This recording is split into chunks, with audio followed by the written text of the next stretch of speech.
법인 등기부등본 오늘 이제 이론적인 부분을 하고 요거를 근거로 해서 제가 이제 챗봇을 만드는 부분들을 한번 시도를 해볼 겁니다. 근데 챗봇을 만들 때 법인 등기부 등본만 가지고 만들면 정보가 제한적이에요.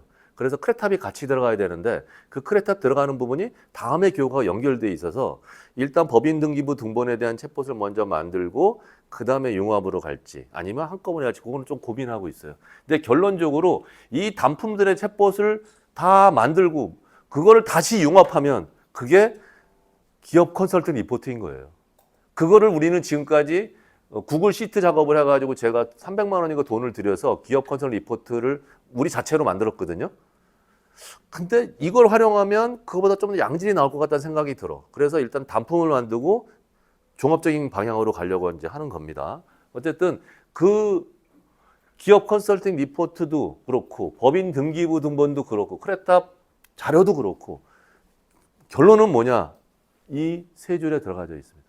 법인 컨설팅 영업은 경영지원팀을 둘 수 없는 중소기업 대표에게 우리와 같은 외부의 경영 컨설턴트를 파트너로 권유하는 과정이다. 그래서 우리는 그 법인과 보험 계약을 하는 게 아니고 파트너십 계약을 맺는 게 목적인 거예요. 그 파트너십 계약을 했을 때 이 사람이 대가를 나한테 줘야 될 거 아니야. 그 중에 하나가 보험일 뿐이라는 거예요. 그 파트너십 계약의 주체는 여기 계신 분들과 D&B 파트너스라는 회사가 될 거예요. 그래서 D&B 파트너스가 그 고객에 대한 서비스를 또 계획도 하고 있어요. 하지만 지금은 여기 계신 컨설턴트 분들을 통해서 서비스를 하는 거죠. 그래서 결국은 컨설팅 계약서, 파트너십 계약서를 쓰는 게 목적이고 거기 안에는 어떤 보험을 하라라는 게 명시가 되거나 또는 매달 얼마를 주세요. 또는 착수금 1,000만 원, 그 다음에 5년 후에 1,000만 원 이런 식의 문구를 넣으면 되는 거예요. 그리고 계약 기간을 쓰면 되는 거죠. 자, 결국은 뭐냐면 우리가 아는 법인이 아니고 대부분 모르는 법인을 만나야 될 거 아니에요. 내가 아는 법인 해봐야 손꼽으니까. 그럼 모르는 법인을 만났을 때 결국은 뭐냐면 이 사람이 내 파트너가 되려면 처음 보는 사람이니까 우리의 실력과 인성을 보여주는 게 중요하고 법인 분석을 바탕으로 라포를 형성. 약간 다른 말이죠. 굳이 내가 왜 라포를 썼느냐.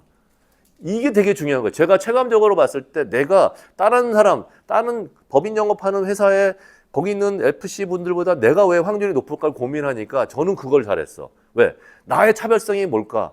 이 사람들을 만나자마자 바로 컨설팅 주제를 얘기하고 막 겁박을 하고 뭘 해야 된다고 계속 이런 비즈니스를 하는 사람들이었는데 나는 그런 게 아니고 이 사람들의 원래 니즈, 경영지원팀을 둘 수 없는 중소기업 대표들에게 경영 컨설턴트로서 역할을 하고자 하는 게 제 역할이라고 저는 생각합니다. 그래서 대표님한테 제가 만나기 전에 미리 법인 분석을 했고요. 그걸 통해서 대표님과 대화를 해서 다음에 대표님이 시급하게 해결해야 될 어떤 문제를 서비스로 2번 정도 말씀을 드릴게요. 라는 거로 출발한 거야. 그렇게 하니까 대표가 2번째 만남을 쉽게 해주는 거야. 그래? 또 뻔할 텐데 한번 들어보지. 이렇게 되는 거야. 그래서 그거를 거절하기가 어려워. 그런 방법의 일환으로 법인 분석하는 거예요. 다른 게 없어. 이 법인 내가 고객으로 안 모시면 뭘 알아? 필요 없어요. 그래서 중요하다. 법인 분석을 통해 가지고 대표를 초임한다면서 라포를 형성하기 위한 주제인 거고 그게 출발점이 법인 등기부 등본 데이터라고 하는 거예요. 그래서 법인 등기부 등본의 데이터와 크레탑 자료를 가지고 감정이입을 해. 내가 이 대표로서 이 회사를 지금까지 운영했을 때 내가 이 대표라고 하면 나는 어떤 생각을 할까? 요게 중요해. 요게. 이 과정을 거쳐야 되는 거예요. 그래서 굳이 썼어요. 법인 분석을 바탕으로 라포를 형성하고 상담 테마를 선정해서 이놈의 상담 테마 선정하는 게 어려운 거야. 예. 그래서 가장 많은 주제가 자금이었던 거지. 그러다 보니까 가장 쉽게 출발할 수 있으니까 가장 많은 사람이 덤벼들어서 굉장히 치열한 거예요. 그렇죠? 예. 무상 서비스를 제공하고 이게 중요해요. 무상 서비스. 대표님, 제가 대표님한테 해결해야 될 현안, 그게 가지금일 수도 있고, 그렇죠? 자금일 수도 있고, 정부 지원 사업일 수도 있고, 고용지원금일 수도 있고, 출고 전략일 수도 있고, 모든 정해서 무상으로 제가 정보를 드릴게요. 이거를 가지고 대표님이 아시는 전문가랑 실행하셔도 좋습니다. 무상으로 2번 정도. 그래서 저의 목표는 4번을 만나는 거예요. 3번이 아니고 4번이야. 첫 번째는 인사. 이런 거 좋게 얘기하고 쫙. 그리고 만약에 이 대표가 나한테 질문해 깊숙이 들어가서 얘기해줘. 거기서 이 사람이 일단 실력이 있는데 여태까지 내가 만났던 애들은 다른데 여태까지 만났던 애들은 뭘 얘기하고 보험계약만 얘기했는데 얘는 딱 그래 다음에 한번 만나보지 또 그때 가면 보험계약 얘기하겠지 이렇게 만날 거란 말이에요. 그 두 번을 만나서 서비스 제공해. 그리고 명확히 얘기해줘. 세 번째는 요 주제로 또. 그리고 세 번째면 끝난단 말이야. 그렇죠? 세 번째면 내가 무상 서비스 두 번 제공했고 인사했고 세 번 딱 만나서 네 번째가 왜 중요하냐? 네 번째 만났을 때 이 사람 뭔가 의사결정을 해야 된다고 생각한 상태 나를 만날 뿐이 없겠지만 세 번 만난 다음에 대표님한테 대표님 무상 서비스 제공 끝났습니다. 근데 대표님 다른 건 몰라도 제가 이야기하는 경영팀 지원팀 역할을 하는 누군가가 필요하다는 것에 동의하지 않으십니까? 동의하시죠? 그럼 저랑 파트너십 계약을 하시면 좋은데 거기에 대한 의사결정 지금 못 하시겠죠? 못 하지. 할 수도 있어. 정말 마음에 들면. 10개 중에 한두 개는 할 수 있어요. 못 해. 그러면 대표님 근본적인 거에 동의하셨으니까 저는 모든 문제를 해결할 수 있는 주변 전문가 파트너도 있고 저의 지식이 있기 때문에 제가 대표님한테 그걸 동의하셨으면 저는 MOU를 맺었다고 하겠습니다. 대표님 저한테 뭐 해주실 거 걱정하지 마시고 MOU 기간이라고 생각해서 제가 서비스 그냥 받으세요. 그러다가 저한테 뭐 해주겠다 마음이 생기시면 그때 하셔도 됩니다. 저 급하지 않습니다. 라고 해서 네 번째 만남을 종용해. 못 거절해. 이렇게 얘기하면 어떻게 거절할 거야? 이걸 거절하려면 이 사람은 나쁜 사람이 돼야 된다니까? 내가 모든 걸 타전에 다 처리해버렸잖아. 자, 그래서 법인 영업의 결과를 빨리 내야겠다고 덤벼들면 힘든 거예요. 이런 프로세스를 어떻게 하냐고. 그 계약이 1년 후에 나올 수도 있는데 아까 그 계약하겠다고 한 것 중에 1년 후에 나온 계약이 두 회사예요. 1년 걸렸어. 1년 동안 누가 끌고 가? 못 가지. 1년 걸려서 했지만 계속 증액하고 있어. 이거예요. 이거는 다른 영업하는 사람 못해. 왜? 당장 프롬핸드 투 마우스 이래서 먹어야 돼 다음 달. 여유롭지 않은 사람은 절대 못해요. 그러니까 저는 괜찮아. 그렇게 하고 들어가니까 나오고 결국 계약이 언제 나온다? 1년부터 계속 나오는 거 계속. 1년 동안 6번 이상을 나를 만나고 있어. 그리고 이 사람은 나를 보면서 검증을 다 했다는 거예요. 이게 프로세스. 그래서 이 확률은 굉장히 높은 확률인 거야. 자, 그럼 뭐다? 이미 먹고 살 건 준비해 놓고 있어야 돼. 안 그러면 안 되잖아. 그게 중요한 거예요. 그래서 우리 신동아 대표님은 여유로운 거야. 그게 그렇게 하면 돼. 딴 데서 돈 되잖아. 벌면서 여유롭게 가서 해. 계속 내 사람을 만든다. 1년에. 그러는 되고 그게 몸에 체감이 되면 고객은 알아. 아, 얘는 다르구나. 그러고 내 사람이 되는 거예요. 그래서 잘하는 사람이 더 잘할 수뿐이 없는 구조는 또 이래. 어쩔 수 없어. 세상은 그래요. 자, 그래서 이렇게 되고 이걸 활용해서 조기에 만들어낼 수 있다라고 하는 겁니다. 자, 기업 분석의 목적은 나의 실력을 보이는 거예요. 그리고 두 번째는 고객을 돕기 위해서 정보를 취득하는 거. 그리고 이 사람이 내 고객이 안 되면 말끔하게 잊어버리면 돼. 짧은 시간 동안에 보고 가서 얘기할 초회 면담까지만 내가 하면 되는 거야. 간단하죠? 그거 기업 분석하는 거야. 그걸 하려고 1년, 2년을 공부해야 했는데 지금 그럴 필요 없다. 맥락만 알면 된다. 예. 그 출발점이 법인 등기부 등본이다.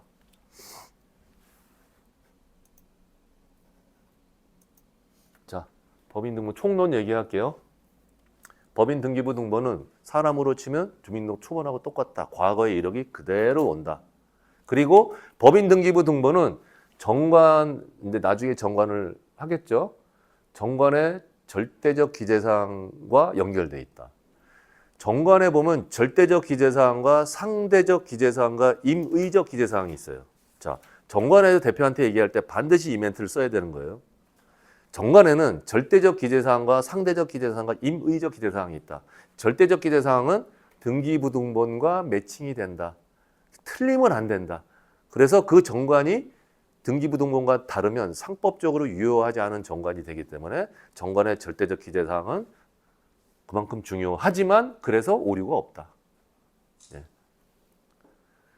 상대적 기재사항은 정관에 그러한 내용이 있으면 그 법인은 그거를 실행할 수 있고 정관에 없으면 실행하지 못하는 거예요.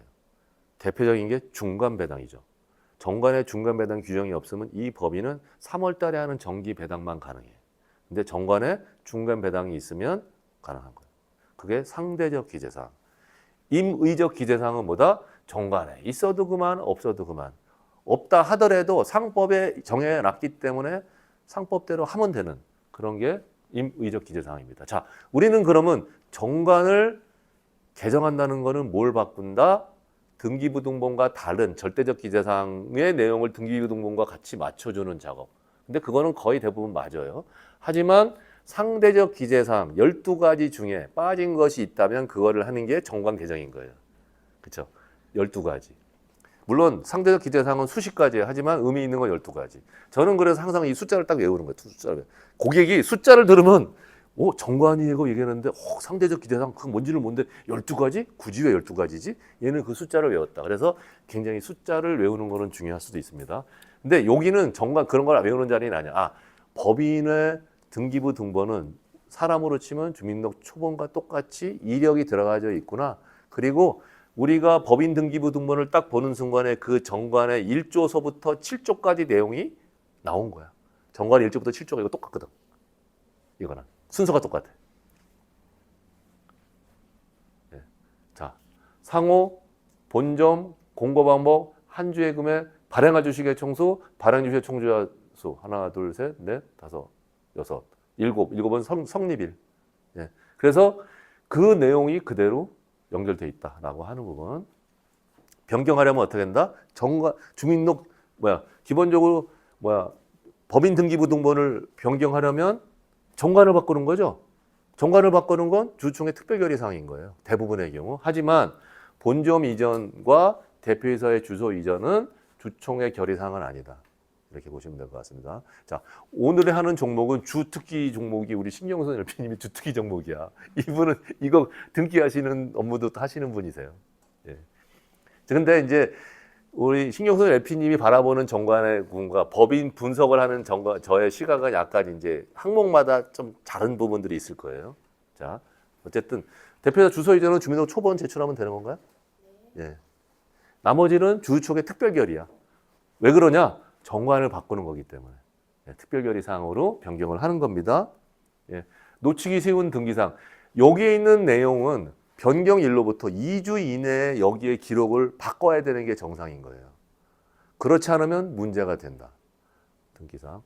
근데 이제 상호 특별히 바뀔 일이 없어요. 하지만 바꾸려면 주총에 특별결의를 해서 그 결의문을 가지고 등기부 등본을 바꾸는 거죠. 예. 본점, 주소 이전. 자, 그런데 이거죠. 원래 바꿔야 되는데 2주 이내, 바뀐 날로부터 2주 이내에 등기하지 않으면 그걸 과태료를 부과하게 될 텐데 국가 입장에서 등기부 등본의 내용이 바뀌었는지 안 바뀌었는지 알 수가 없잖아요. 그렇죠? 예를 들어 볼게요. 상호. 내가 원래 오늘 바꿨어. 근데 등기를 못 하고서 3개월 걸렸어. 근데 그거를 오늘 바꿨다고 내가 마음을 먹은 걸 국가가 어떻게 알아? 모르죠. 그건 과태료 낼 일이 거의 없겠죠. 이걸 가지고 내가 특별히 국가에다가 홍보할 일은 없잖아요. 근데 그런 걸 안 걸려. 그렇죠? 대신에 본점의 주소지 이전을 하게 되면 바꿔야 될 거 아니야. 내가 옮겼는 내용들이 들어가져 있으니까. 이건 국가가 알 수 있는 정보예요. 그거는 그때그때 해야 된다라고 하는 거. 공고 방법 한 주의 금액 이거 있잖아요. 이거는 어차피 국가가 몰라. 바꾼 날 결의해가지고 우리가 등기하면 되는 업무들이에요. 하지만 놓치기 쉬운 등기가 이런 것들. 이사들 여기 좀 있다가 이사에 관련 임원에 관한 사항들 보면 임원들은 상법상 3년을 초과해서 임기를 할 수가 없어요. 그래서 3년 되기 전에 중임하는 절차를 가져야 돼. 그렇죠? 그러면 법인 등기부 등본 내용을 바꿔야 돼. 주총을 열어서 이 임원을 계속 고용을 하거나 사임을 시키는 과정을 하고 그 내용을 등기를 해야 되는 거야. 3년 단위로. 그걸 우리는 중임이라 그래요. 근데 3년 단위로 중임 등기하는 거를 20개 중에 하나는 놓치더라. 그래서 과태료를 내더라. 이걸 많이 놓칩니다. 우리 기업컨설 리포트에는 중임 등기를 안 하는 법인은 자동적으로 표시되게끔 해놨어요. 예. 그다음에 대표이사 거주지 이전. 대표이사가 주소지를 바꿨어. 그러면 법인 등기부 등본에 들어가는 내용은 국가 입장에서 또는 주주 입장에서 채권자 입장에서 되게 중요한 정보이기 때문에 대표이사의 주소지는 무조건 실시간으로 반영하게끔 돼 있고 그거 이전을 했는데 14일 이내에 그걸 신고하지 않으면 과태료 부과 대상인데 대표이사가 어떻게 생각하냐면 주소 옮기면 알아서 국가가 했겠지. 아니라니까 신고해야 돼요. 그걸 많이 놓쳐. 그래서 내가 대표이사 어디 사세요? 목동에 사는데 주소지는 지금 남양주로 돼 있는데 언제 이사하셨어요? 한 작년에? 이미 이제 과태료 대상이지. 이걸 많이 놓친다 이거예요. 요런 단순한 거 하나 가지고 계약하는 경우도 많아. 원래는 대표이사나 또는 직원이 챙기거나 그 회사를 담당하는 법무사님이 해주셔야 되는데 그 회사를 담당하는 법무사님이 어디 있어요? 누가 법무사한테 매달 뭐 기장료 주면서 누가 해? 안 그러거든요. 대부분 세무기장만 하고 노무기장도 안 해요. 그래서 뭐 처음에 설립할 때만 신경 쓰고 그렇지 않으면 물론 그분이 부동산을 많이 거래하셔서 등기할 일이 많다. 그러면 그 법무사나 사무장님이 가서 챙겨줄 수 있겠지. 근데 대부분 아니에요. 그러다 보니까 3년 단위로 중임하는 거 대표이사 거주지 이전했을 때 그걸 놓치는 경우들이 꽤 많더라. 이거는 국가가 무조건 알잖아. 나와 있잖아 여기. 언제 중임된 거 나와 있기 때문에 국가가 알고 있어요. 예.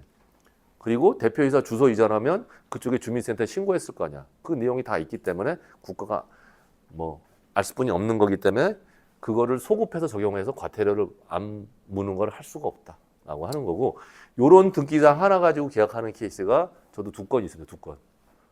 예. 요거 가지고 계약했어. 보장성 보험도 한 건이 있고요. 화재보험. 예.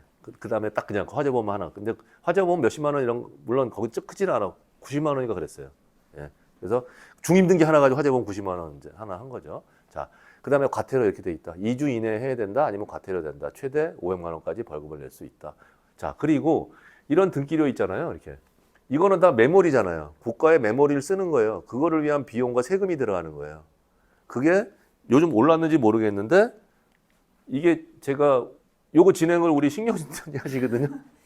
제가 받아본 서류 중에 보니까 맞아요? 나중에 우리가 등기하는 일을 하잖아요. 맡기면 다 돼. 여기서 다 하는 거예요.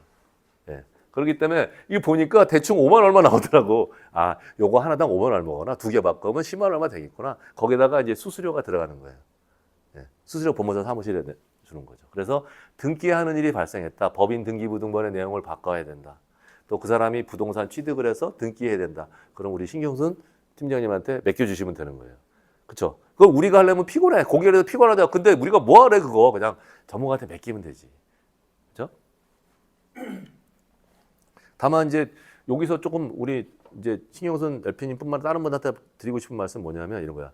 우리가 그 요번에 그 AI 덕분에 단순하고 반복되는 업무는 굉장히 쉽게 처리할 수 있게 만들어 놓은 게 그 챗봇 기능이에요.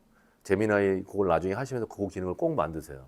우리가 보통 일괄적으로 하는 일 있잖아요. 그럼 맨날 똑같은 일을 똑같이 시작하지 말고 그걸 미리 내놓으면 미리 자기가 다 작성을 해놔. 시간 엄청나게 절약할 수 있어요. 그런 일들이 되게 많거든요. 그렇죠? 우리가 보통 무슨 뭐 엑셀을 불러와서 그걸 지우고 거기다가 새로 타이핑 하잖아. 그렇죠?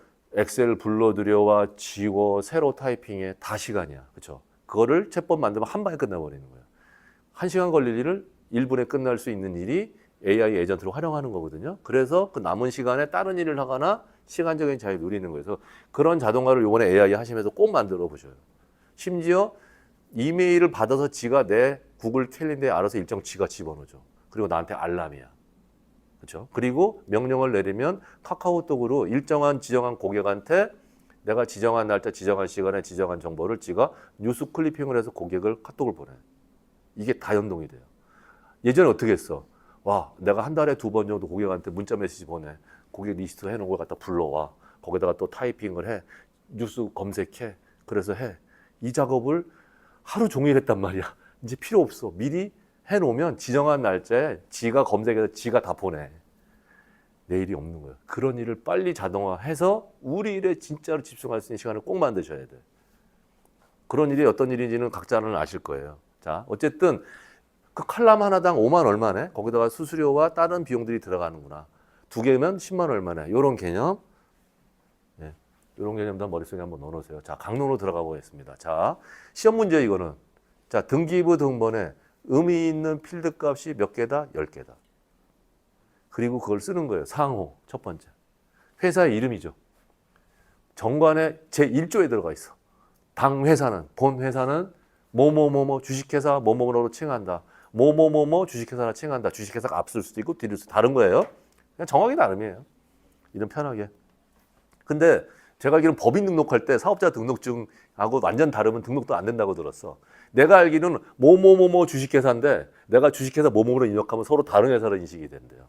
그래서 사업자 등록증하고 법인 등록을 똑같이 해야 되는데 어쨌든 상호는 그 등기소의 하나의 이름만 가능하다. 제가 DNB 파트너스 개인 사업자는 얼마든지 할 수 있지만 법인은요 그 등기소의 하나의 이름만 가능하다. 주식회사 DNB 파트너스 서울 아직은 없더라고요. 개인 사업자는 많은 것 같은데 할 수 있죠. 근데 있어. 그러면 그 이름은 제가 못 써요. 예. 그래서 상호 바꿀 수 있죠. 언제든지 바꿀 수 있죠. 상호를 바꾸는 걸 뭘 바꾸는 거다? 법인등기부등본을 바꾸는 거고 정관을 바꾸는 거다. 정관을 바꾸는 건 뭐 한다? 주주총회 특별결의사항. 언제든지 바꿀 수 있다. 라는 겁니다. 그 다음에 본점. 본점의 주소지죠. 이게 중요해. 요게 챗봇에 들어갈 거예요. 우리는 본점이 지금 어디에 있느냐만 신경 쓰지만 본점의 히스토리가 굉장히 중요하다. 요게 포인트야. 이거 하나만 가지고 대표랑 이야기할 거리가 많은 거예요. 등기부등본을 뽑을 때 지금 등기부등본도 안 뽑아보신 분 있을 거예요. 안 뽑아보셨죠? 꼭 제가 유튜브 채널 공유할 테니까 등기부등본을 뽑아보셔야 돼요. 다음에 숙제예요. 예. 등기부등본을 뽑을 때 말소사항 포함까지를 뽑으셔야 돼. 그래야지만 말소사항은 이렇게 빨간 줄로 가거든요. 이 과거의 이력이야. 우리는 AI한테 작업 지시를 어떻게 내릴 거나 야 들어가서 과거의 주소지 변동을 보고서 공시가격을 올려봐. 이런 거죠. 그 법인의 역사는 본점의 이전의 역사예요. 본점의 이전이 점점 화려하고 크게 좋게 옮겨 성장. 반대로 쪼그라들어 쇠퇴. 알 수 있죠. 자, 우리가 바라보는 본점 이전의 히스토리는 어떻게 됩니까? 몇 호에서 출발해서 몇 층으로 가고 갑자기 지방으로 내려가네. 토지를 사 공장을 올려. 이게 일반적인 히스토리고요. 그 다음에 다시 올라와서 서울에 빌딩 지어. 이거예요. 이게 일반적이잖아요. 성장하는 회사는 이렇게 가는 거예요. 몇 호에서 출발해서 몇 층으로 가. 그러다가 갑자기 지방 어디로 가? 더 좋아진 거야? 아니에요. 땅을 산 거야 거기다가. 그리고 빌딩을 올려. 돈 많이 벌리면 또 다른 사업소도 생기고 또 본점이 또 서울로 와서 빌딩을 소유하는 이 상태가 가장 이상적인 거죠. 우리는 이걸 보면서 AI한테 지시를 내릴 겁니다. 그죠? 자, 그래 등기부등본의 본점 이전 사항을 보고 이 법인의 크레탑에 어떤 자료와 연동을 해서 이 회사 히스토리를 알려줘 라고 하는 거죠. 이 얘기를 교육 때 말로 엄청나게 했어. 근데 지금 들으면 임팩트가 파고잖아요. 근데 법인 등기부등본을 해석할 때 까먹어. 왜? 보험계약이 앞에 있으니까 아니라는. 그거를 A한테 내면 얘가 알아서 쫙 나오는 거야. 나는 그걸 보면서 하는 거지. 아, 오케이. 본점에 이전에 있을 때 히스토리를 내가 대표하고 얘기할 주제로 선정. 하나면 끝. 나머지 몰라도 돼. 그것만 가지고 얘기해. 우리 법인 분석 정보는 그거 용도로만 하는 거예요. 다 할 필요 없다니까? 그거 용도로 본점의 이전으로 끝나는 거예요. 그럼 본점의 이전으로 들어갔을 때의 포인트가 뭐다? 자, 본점이 시골에 땅을 사. 그러면 대출이 일어나죠.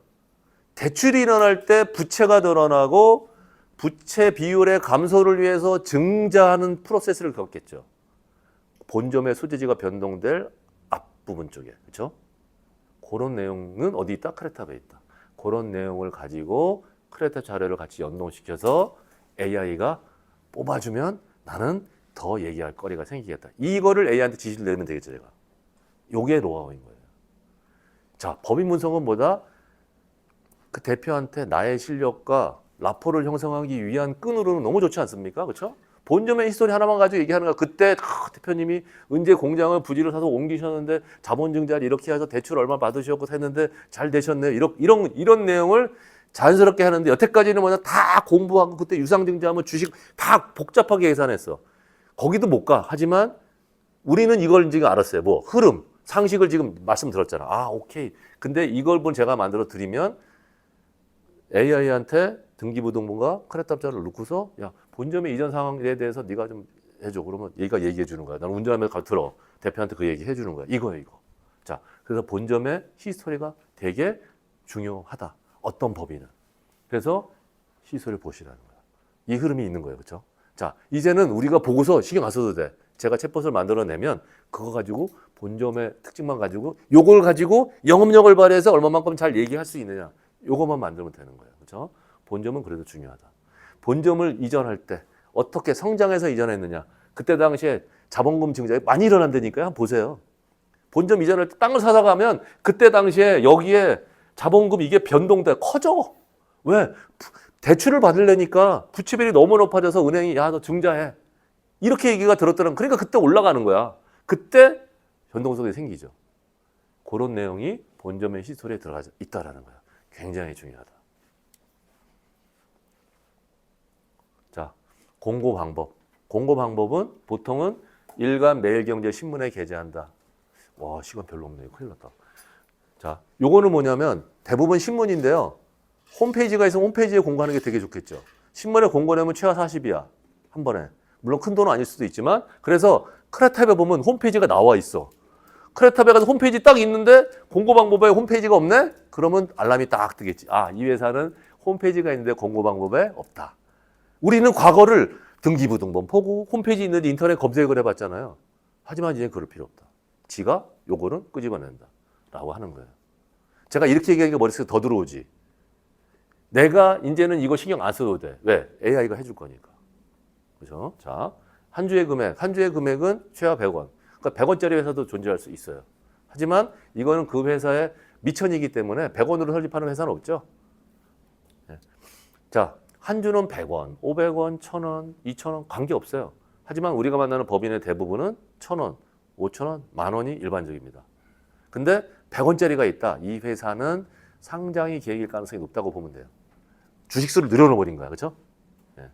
한 주의 금액입니다. 다 그 내용이 들어가져 있죠. 네. 공고 방법은 통상적으로 신문에 되어 있지만 홈페이지가 있으면 이렇게 해야지 정상이나 이렇게 안 돼 있는 회사가 많다. 그러면 공고 방법을 바꾸면 어떻게 한다? 정관을 바꾸는 거다. 주중의 특별결의 사항. 자, 얘들이 많이 있어요. 본점이 이렇게 바뀌고 있죠. 이렇게. 그래서 요거를 탁 해서 근데 고민이 있어. 여기에 그러면 어떤 지시사항을 넣어야 될 것인가? AI한테 명령을. 요건 약간 고민이죠. 공시가격 의미가 있는 부분들은 아닌 것 같아. 그래서 AI한테 작업 지시를 어떻게 내릴까가 하나의 고민인 거예요.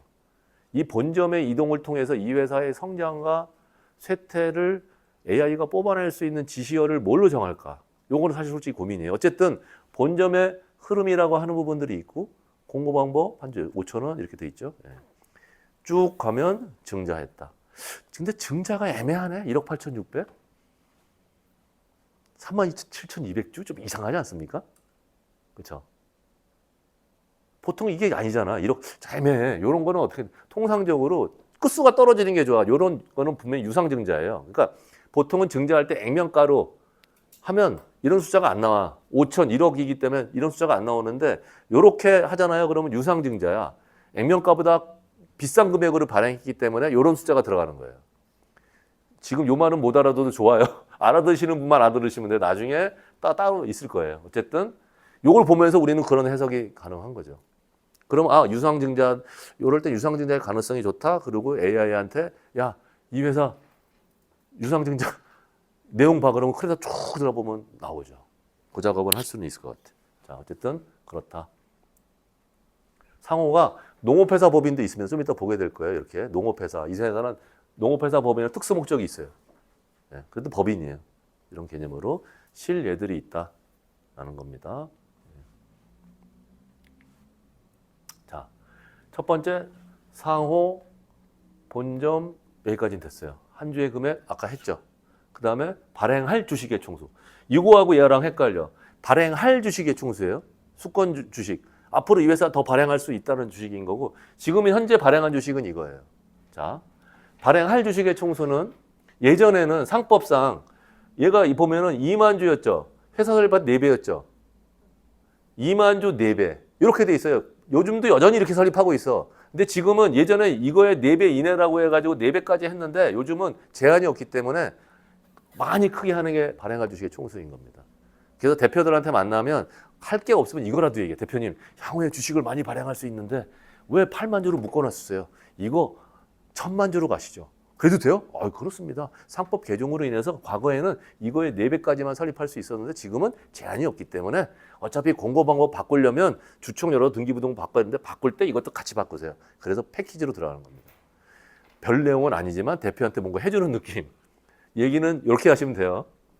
과거에는 2배였다. 그래서 지금 우리가 정관 등기부등본과 정관도 일치하고 그런 내용을 볼 때 해석을 할 때 정관 개정이 필요할 가능성이 높다라고 하면 등기부등본 요거만 봐도 여기 개정할 게 있겠다 이렇게 생각이 들어요. 거의 10중하고 개정할 게 있습니다. 안 봤지만 말로 할 수 있어요. 요런 흔적 가지고 과거 상법대로 갔구나. 근데 여기가 이렇게 돼 있고 이렇게 돼 있다. 정관 개정 요거 때문에 하나 했네. 그러면 컨설팅의 냄새가 살짝 난다. 누군가 예를 들었다. 왜? 사장은 이거 자기가 못 챙겨 먹거든요. 그럼 누군가 한번 컨설턴트가 방문해서 요 얘기를 했겠다. 미루어 짐작할 수가 있습니다. 자, 발행 주식의 총수와 그 종류 및 각각의 수. 자, 여기도 챗봇이 들어갈 수도 있어요. 발행할 주식의 총수. 요 내용을 보고 검토해가지고 띄워놔라. 문서화 되는 건 대표가 봤을 때, AI로 분석했을 때 이렇게 나왔는데라고 하면 정관 개정에 핑계로 삼을 수도 있는 거예요. 예. 자, 발행 주식의 총수. 이거는 발행할 주식이지만 이거는 현재 발행한 주식이에요. 그래서 한 주의 금액 곱하기 요 숫자가 자본금이 되는 거죠. 그렇죠? 5,000원 곱하기 3만 주 발행 주식이 현재 발행한 주식. 5,000주 곱하기 3만 주 1억 5천. 이게 자본금이죠. 자, 그런데 얘 곱하기 얘를 했는데 이렇게 나와. 얘 보세요. 7만 주, 5만 주, 5,000원 곱하기 5만 주 2억 5천 자본금. 5,000원 곱하기 7만 주 3억 5천 자본금. 5,000원 곱하기 6만 2,500주? 응? 3억 5천 그대로네? 5,000원 곱하기 5만 4,500주? 응? 3억 5천 그대로네? 이게 뭐죠? 이익소각. 자, 그래서 챗봇에 넣겠죠. 자, 한 주의 금액 곱하기 발행 주식의 총수 중에 써 있는 마지막 그 숫자하고 얘하고 비교했을 때 작다? 이익소각으로 표시해줘. 라고 얘기하는 거예요. 우리는 과거에 양쪽 데이터를 다 봤어야 돼요. 하지만 이제는 AI가 해준다. 얼마나 시간 절약돼. 아까 얘기한 게 다 들어가서 한 방에 나와버리는 거야. 그럼 우리는 그거 가지고 대표한테 이야기할 거리만 찾아내면서 운전해서 가면 되는 거예요. 그렇죠? 이겁니다. 이 회사는 제가 이익소각 네 번째 이제.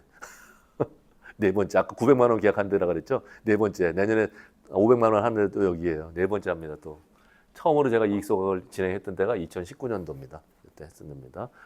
죽는 줄 알아서 혼자 공부해가지고 하느라고. 자, 어쨌든 그런 겁니다. 자본금은 계속 늘어날 수 있고 줄어들 수 있다.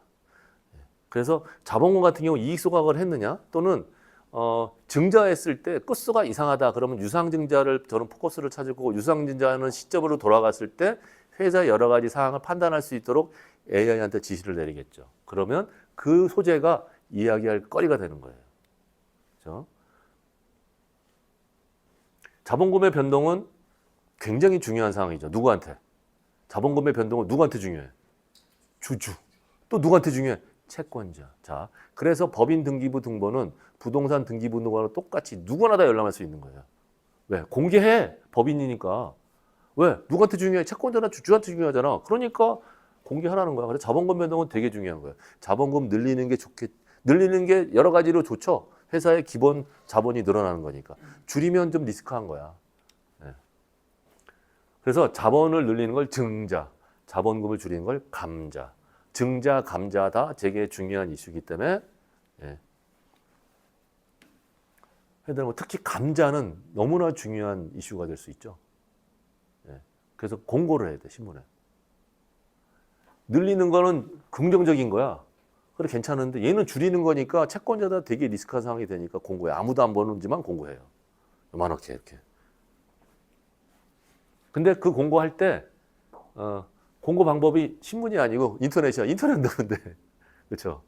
예, 어쨌든 그런 겁니다. 결국 발행 주식의 총수와 각각의 수 자체도 여러 가지 팩터가 있다. 자, 그러면 이익 소각을 했다고 쳐볼게요. 우리가 어떤 멘트를 날리냐? 대표님 이익 소각 하셨네요? 그 전에 우리가 등기부등본 뽑아가지고 내용 보고 계산했어. 근데 이제는 AI가 딱 해줘. 이익 소각 했네. 나는 확인만 하면 돼. 오케이. 그 언제 했느냐? 2021년도에 하셨네요. 자, 이익 소각 2021년도에 했으면 자본금이 줄어도 국가는 언제 한다? 2022년도에 한다. 왜? 21년 결산을 2022년도 3월에 마무리하니까. 그럼 국가는 2022년도에 알고로부터 그로부터 4년 이내에 세무조사 대상이 될 수 있다. 그래서 2021년도에 했으면 2025년까지 아니 2026년까지 세무조사 대상이 될 수 있으니까 그때 이익 소각한 내용에 대해서 상법적으로 유효했는지를 잘 검토해야 됩니다. 서류 저한테 줘보세요 라고 얘기해서 서류 받아서 다음 시간에 만나는 주제로 쓴다는 거죠. 이게 포인트인 거예요. 뭐든 걸리면 다 얘기할 거리가 있고 사장 입장에서는 뭐 돈 안 들이고 서비스 받는 개념이니까 다음 만나면 되게 유효하겠죠. 이런 멘트를 날리기 위해서 하는 거예요. 그죠? 자, 기본적으로 회사의 본점의 이전에 대해서 얘기하면 서로 호감을 실력을 탁 했어. 거기다 이익소가 한번 했다라고 해서 제가 그 멘트를 날리면 이 사장이 다음에 저를 안 만나주겠습니까? 만나줄 확률이 굉장히 높겠죠. 그런 포인트로 잡는 거예요. 그렇죠? 이익소각은 어떻게 했다? 나중에 이익소각이라는 과목을 또 따로 하겠지만 이익소각은 한 날로부터 5년 이내에 세무조사 대상이 될 수 있으니 이 회사의 경우는 2026년까지 대비를 해야 돼서 상법적으로 유효한지를 검토해야 된다. 그래서 그때 진행했던 서류를 받아서 내가 검토해 볼 수 있겠다라고 하는 겁니다. 자, 그래서 여기 계신 분들은 이익소각이라는 테마를 사람한테 얘기했어. 서류를 받아왔어. 그때 이익소각을 공부하는 거예요. 그때. 그러면 그때 내 공부가 되겠죠. 그게 상급 과정에 있는 거예요. 네, 이런 내용으로 들어가야 되는 겁니다. 자, 목적, 사업 목적. 많이 있죠. 이것도 정관하고 또 동일한 내용이에요. 사업 목적은 어떤 색인이나 인덱스가 있는 거예요. 사업자 등록증인 사업 목적은 색인이 있지만 얘는 색인이 있는 게 아니야. 그냥 내가 정하면 돼. 그리고 여기다 기록해 놓는 거예요. 하지만 통상적인 앱들은 많이 있죠. 명칭을 부과하기 나름이고 목적을 바꾸는 것도 넣어야죠. 그 회사의 사업 목적은 되게 중요하지 않습니까? 그리고 그 사업 목적대로 사업을 이행을 해야 돼, 법인은. 그래서 국가가 그거에 대해서 강제하고 그거를 등기하도록 했으니까 법인세는 종합소득세보다 덜 내잖아요. 예. 그래서 사업 목적을 바꿀 때 등기부등본의 내용도 업데이트해야 되고 정관을 바꾸니까 주구청의 특별결의사항이다. 그래서 대표들이 정관을 바꿨다, 최신본으로 개정했다고 얘기하는 게 대부분 사업 목적 바꾼 거야. 아니죠. 정관의 개정은 뭐죠? 상대적 기재사항을 집어넣는 게 바꾸는 건데 대표들이 작년에 정관 바꿨어요. 알고 보니까 목적 추구한 거야. 아니라는 거예요. 그 정관을 바꿨다고 해서 그거를 액면 그대로 믿지 마라. 하지만 우리가 등기부등본의 내용을 보면 알죠. 작년에 목적 추가했네. 사장이 작년에 정관을 바꿨다. 아니라고 우리는 미루어 짐작할 수 있겠죠. 그렇죠? 그래서 이것도 알고리즘에 집어넣을 수 있겠다. 그리고 가능하다면 부동산 임대업을 나중에를 위해서 추가해 주는 거 좋아요. 그렇죠? 부동산 임대업을 넣으면 이 회사가 부동산을 수요했을 때 임대한 부동산에 대한 부분을 비용 처리할 수 있기 때문에 그래서 부동산 임대업이 없으면 부동산 임대업도 넣어주는 것도 좋겠다. 이렇게 얘기를 합니다. 그 내용 여기 적혀 있어요.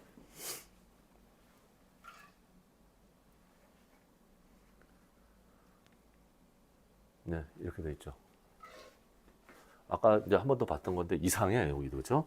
숫자가 안 맞아. 이거 곱해서 이거 하면 이거 자본금은 맞는데 이렇게 숫자가 돼 있지 않다면 이 회사는 분명히 증자할 때 이런 단위로 안 해요. 억 단위, 천만 단위로 하지 이렇게 안 해요. 이건 분명히 이때 유상증자 했을 거예요. 그래서 2012년도 커레탑으로 AI가 쓱 들어가서 내용 보면 이때 유상증자 했을 때 근거가 나오죠. 뭐가 나온다? 주발초가 나올 겁니다. 주발초.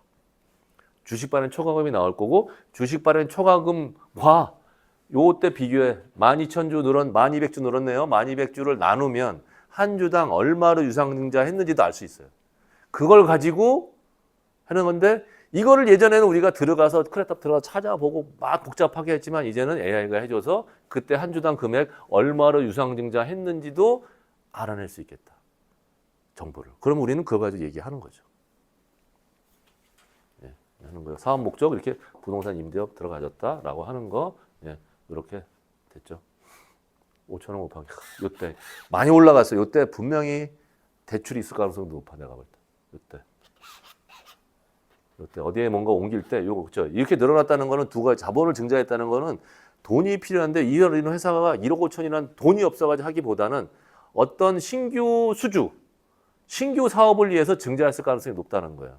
그래서 이런 팩트가 뜨면 크레탑에 들어가서 내용을 변화를 보고서 우리가 AI가 상담할 수 있는 주제를 꺼내줄 수도 있겠다라고 하는 거죠. 문제는 뭐냐면 AI한테 그런 정보를 우리가 줘야 돼 이렇게. 그렇죠? 그래서 크레탑 PDF 이걸 많이 넣을수록 좋은 응답이 나오지 않을까라고 생각을 합니다. 챗봇을 만드는 건 제가 계속 한번 해볼 거예요. 예, 이런 내용 보시면 될 것 같고, 예, 이것도 보시면 이익소각 했네요, 그렇죠? 얘 곱하기 얘 하니까 3억 그대로. 야, 요때 봐봐요. 천주로 3억. 천주 이익 소각했어. 그렇죠? 여기 몇 주? 2,400주. 3억. 보통 이렇게 이익 소각을 했을 경우는 배우자가 간 증여를 했기 때문에 천주가 6억일 거예요.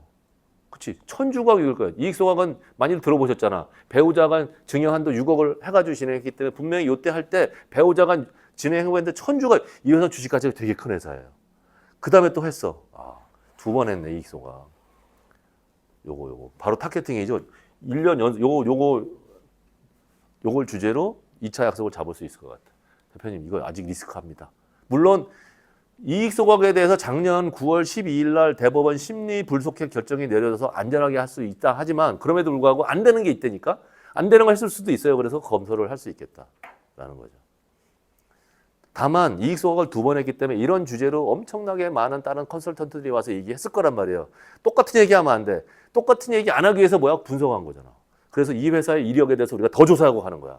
야, 얘는 나한테 얘기는 똑같은 얘기를 했지만 과정이 굉장히 우리 회사에 잘 알고 왔네. 이런 거죠. 그래서 그걸 파악해서 가서 그걸 던져놓고 그걸 주제로 2번째 약속을 잡는 게 포인트다라는 거예요.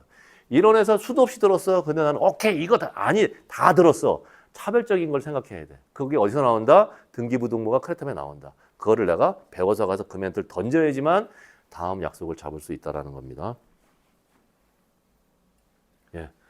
자원금 10억, 와, 균등소각, 이익소각, 균등소각 바로 나온다. 이 정도면 그냥 9억 세금 한 푼 없이 들어올 수 있습니다. 이런 거죠. 예. 그런 데서.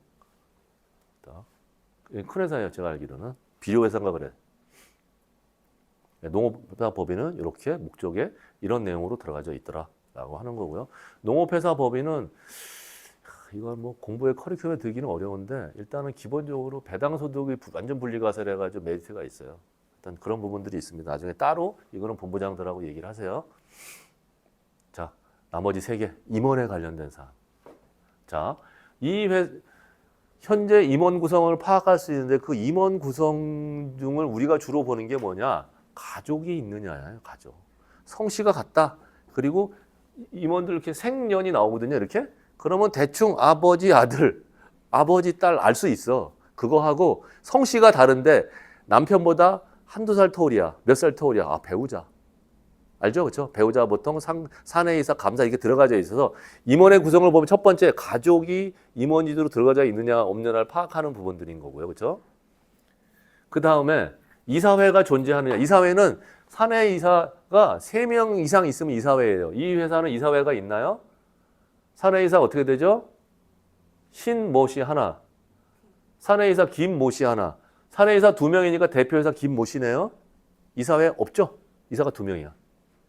감사 있죠? 네, 여기는 감사 1명, 이사 2명. 이사회는 존재하지 않는다. 그래서 이사회가 없으니까 이사회 결의사항 할 내용을 주주총회에서 하면 된다. 라고 하는 겁니다. 그렇죠?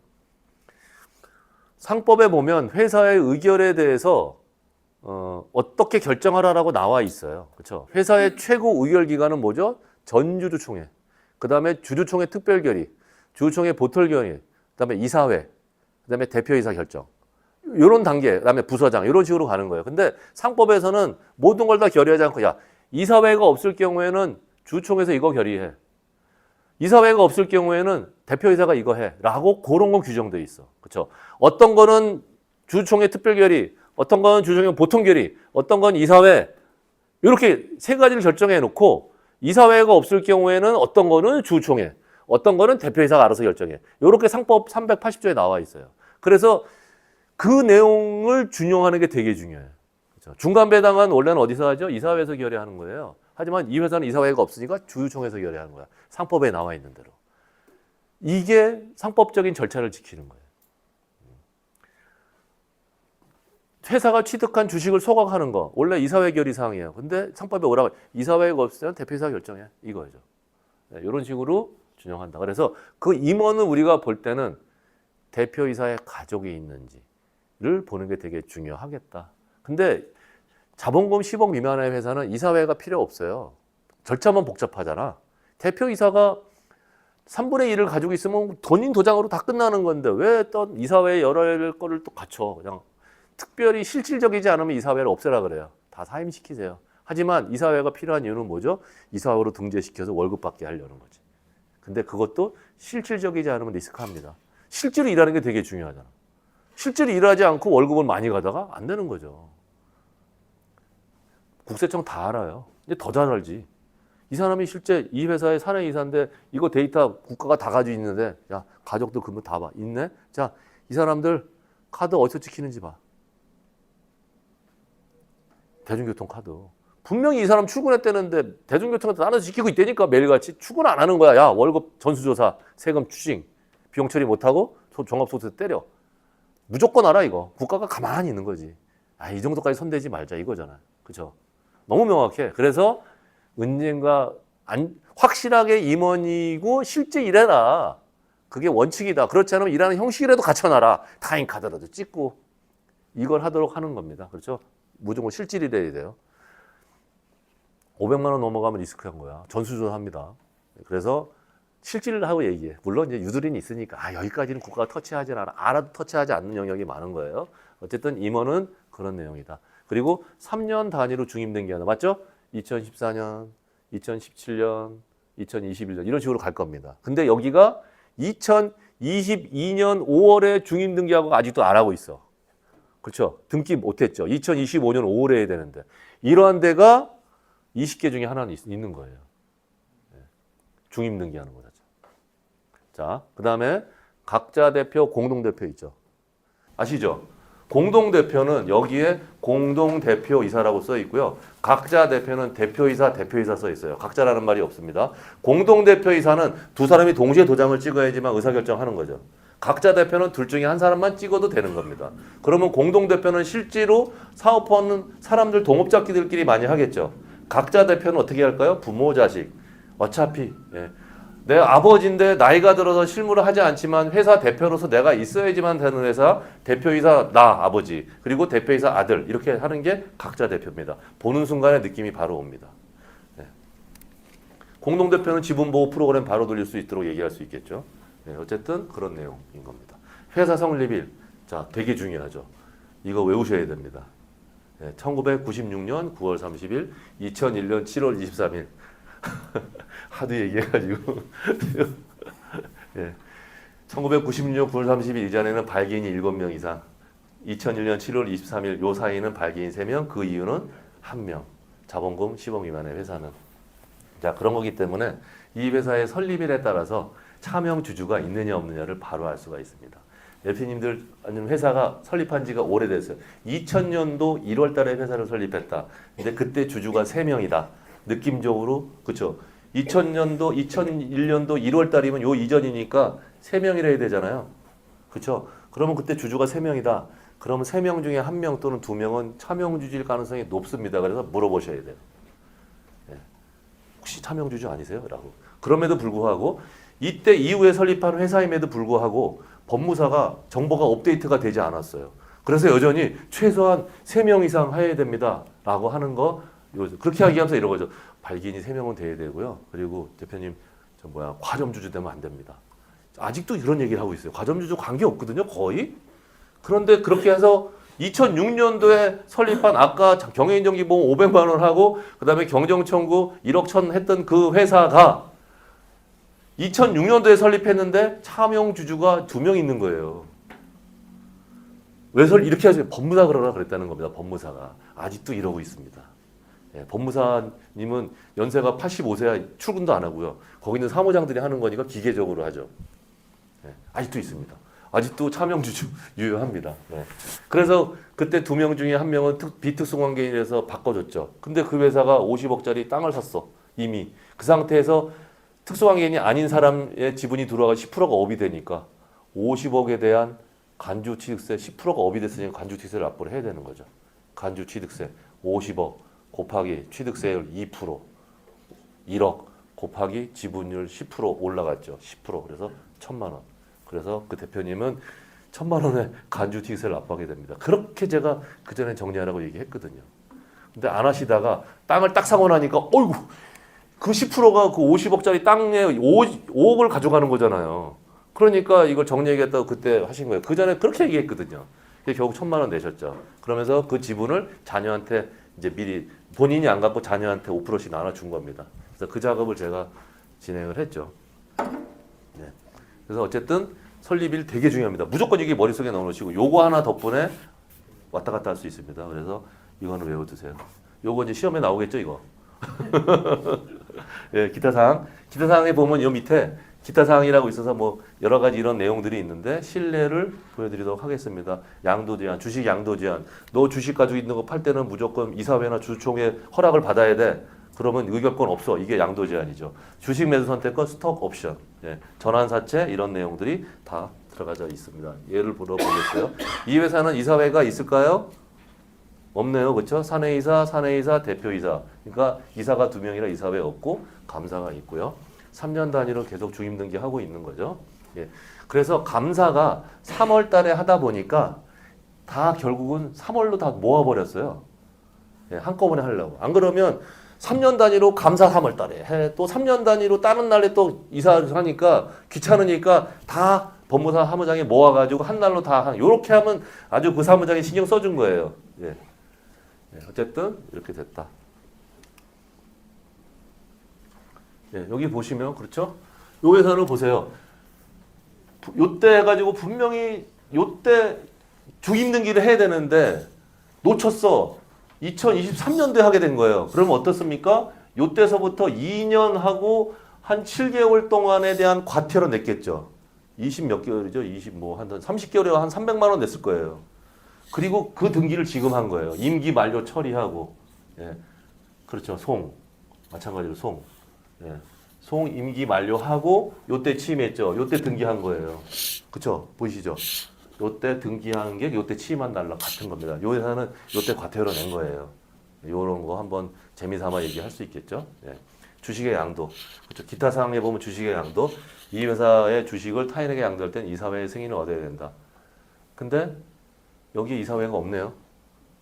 그렇죠? 사내이사 1명, 사내이사 1명, 대표이사 1명, 이사가 2명이에요. 요럴 때 요거는 주주총회에서 하는 겁니다. 예. 이렇게 더 하더라도 주주총회에서 하는 겁니다. 상법에 그렇게 나와 있어요. 예. 자, 요 회사 그렇죠? 예. 요 회사가 아들이네 느낌이 딱 오죠. 이런 건 뭐 다 아실 거니까 한번 넘어갑니다. 요겁니다. 요거. 여기 임원회 관한 사항. 예. 예. 이렇게 자본금 10억 이상은 이사회가 존재한다. 회사 성립연을 1999년 1월. 예. 요 해가 2001년 7월 23일 이전이죠. 그럼 이때 발기인이 3명인 거예요. 이때 이 회사의 주주가 만약에 여전히 3명이 있다라고 하면 이 회사 차명주주 가능성이 높다. 근데 현재 주주가 1명이에요.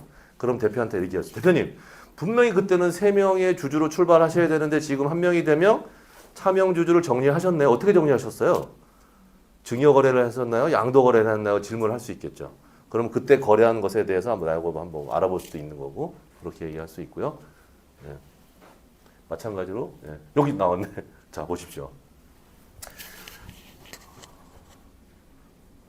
2016년도에 했으니까 2019년 3월 달에 중임을 해야 되는 거예요. 근데 5년째 되는 12월에 해산 간주 등기를 해버렸죠. 등기소에서. 대표는 몰라요. 법인등기부등 인감증명서 띄니까 안 띄어지니까 이거 뭐예요? 또는 공무원을 보고서 뭐야 우리가 무슨 회사냐. 국가는요 이 회사를 어떻게 간주하냐면 임원의 중임등기를 이 회사가 운영되는지 안 되는지를 판단합니다. 이해가 안 되죠. 분명히 매년 재무제표를 내고 있는데 국가는 왜 해산을 간주시켜? 국가가 정해놓은 거예요. 너네 무조건 중임해. 난 그거 가지고 판단할 거야. 니네가 세금을 내든 안 내든 나는 무조건 이걸. 그래서 이렇게 해산 간주를 등기소가 직권으로 등기해버린 거고 그러니까 법인 인감증명서가 안 띄어지니까 그때 내용을 아는 거고 이때 세금 뭐 과태료 몇백만 원 내고 회사 계속 등기를 한 겁니다. 예. 그러니까 이 사장님은 아무한테도 관리받고 있지 않는 거죠. 이런 회사들이요. 그래도 꽤 있어요. 중임등기 안 하는 회사가 확률적으로 한 20개 중에 하나 나옵니다. LP님들이 그전에는 제가 등기부등본을 미리 다 받았거든요. 그래서 LP님들이 제출하신 그 회사를 대상으로 제가 요거 작업을 했었어요. 근데 물리적으로 시간이 안 돼. 그래가지고 근데 다음 기수는 미리 한번 제가 요청을 드려가지고 이제 하도록 할 건데 어쨌든 그 회사 중에 나온 거예요. 아까 5분의 LP님이 주신 자료에 있는 거예요. 이거 확률이 적지가 않아요. 네. 그렇게 되면은 그 회사는 이제 기업하고 더 관리를 받고 있다고 생각되지 않아요? 그렇진 않은 것 같습니다. 그렇진 않은 것 같습니다. 누군가가 그걸 뭘 가지고 뭐 그런 것 같진 않아요. 예, 여전히 뭐 예, 보통 법무사 사무장이 신경을 써준다고 하는데 글쎄요. 뭐 그리고 뭐 실무적으로 법인 컨설팅 하는 사람이 요 정도까지 글쎄요. 뭐 어느 정도 레벨 되기 전에 쉽지 않을 수도 있습니다. 예. 근데 예, 이것도 교육할 때 이런 교육 전 들어보지는 못했거든요. 이런 것까지 얘기해 주지는 않아요. 예, 그냥 아마 그분이 이 실무적으로 이런 거 신경 안 쓰거나 경험을 해보지 않으니까 법인 영업에 대해서 뭐 강의를 할 때 이런 거는 거의 들어본 적은 없는 것 같습니다. 근데 제가 하다 보니까 경우가 있어가지고 집어넣는 거고요. 이걸 만약에 계속 안 했어요. 3년이 더 지나요. 그럼 청산 가져도 청산. 뭔 얘기야 지금 내가 작년에도 세금을 1억을 냈는데 무슨 청산이야 이러지만 뜹니다. 그럼 세금 더 내고 또 계속 등기 또 해야 되는 거예요. 절차가 복잡하죠. 예. 1년당 과태료가 어느 정도? 보통 한 달에 뭐 8에서 10만 원 정도 되는 것 같은데 코로나 이후로 좀 많이 내고도 좀 하는 추세에 있는 거는 같은데 무조건 과태료는 냅니다. 1년에 100만 원 정도 보시면 돼요. 1년에 100만 원. 예. 매출 규모나 이런 거 관계 없습니다. 예, 관계 없습니다. 예. 1년에 100만 원 정도 보시면 되고 그게 이제 매년 100, 200, 300, 500까지 늘어나는데 보통 한 300, 400 내고 정리하시다. 얼마나 억울하겠습니까? 아무것도 행위를 안 했는데 어쩔 수 없죠. 법이 그런 거를. 그러니까 국가가 법인 등기 부등본을 통해서 이 회사가 제대로 돌아가는지 내가 판단할 거야. 중임 등기를 판단할래. 이거를 원칙을 정해놨기 때문에 어쩔 수가 없는 겁니다.